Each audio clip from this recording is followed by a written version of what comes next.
Hamas केला, Hamas पेक्षा सुद्धा वेगळं वागणं नाही तुमचं. इतकी बेकार तालिबानी हे वागणं तुमचं कसं आहे, हे वागणं बरं नव्ह. आणि तुम्ही इथं येऊन अजितदादाच्या कानात जाऊन काय सांगता रे, आणि तुम्ही बोलता. माझी विनंती आहे, अजितदादाच गेलते. मी दादान काल म्हणलं क्या हुआ तेरा वादा. अरे अजितदादावर टीका केली नव्हती मी, कमून लावून घेता उगाच. अजितदादा बरोबर 10-11 वर्ष आम्ही बे काम केलं.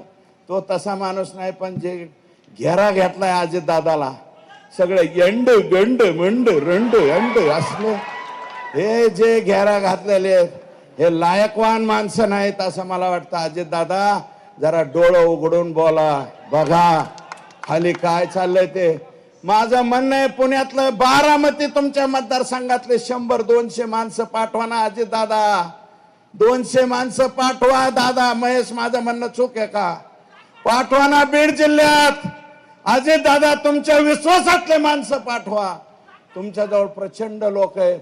गावागणीस एक माणूस पाठवू शकतात अजितदादा. 1200-1300 गाव आहेत बरं का. 1500 माणसं पाठवा ना दादा. एका गावात जाऊन 2-2 दिवस मुक्काम करून येऊ द्या ना. तुमचे हे जे शागिर्द आहेत हे कसं वागते, एकटा मराठा समाजाच्या बाबतीत नाही. आणि तुम्हाला माझी विनंती, एकटा मराठा समाज नाही, सगळे समाज संतोषच्या बरोबर आहे. संतोषच्या भेटी द्यायला मस्साजोगला जीवाच्या वाडीचे लोक आले का नाही? संतोष हांगेच्या खालच्या वाड्या आल्या का नाही? तुम्ही वंजारी समाजाला सुद्धा दोष देऊ नका. सगळेच्या सगळे माणसं वंजारी समाजातले वाईट आहेत का? नाही, अजिबात नाही. 2%, 4%, 5%, 10% असतील. 90% वंजारी समाजाला सुद्धा ही गोष्ट पटलेली नाही, बिलकुल पटलेली नाही. तुम्ही का अंतर पाडताय लोकात, कशामुळं?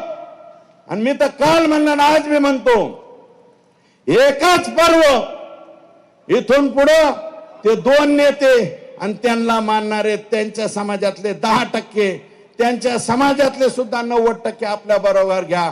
एकच पर्व आणि सर्व एकत्र, सर्व आपल्या सहित सर्व एकत्र. काय अडचण आहे? ही रियालिटी आहे समाजाची. खाली ही परिस्थिती आहे. म्हणून एखादी जात टार्गेट करायला आम्ही इथं आलेलो नाही. त्या जातीतले जे चुकीचे नेतृत्व आहे, चुकीचं, हा धनुभाऊ अजून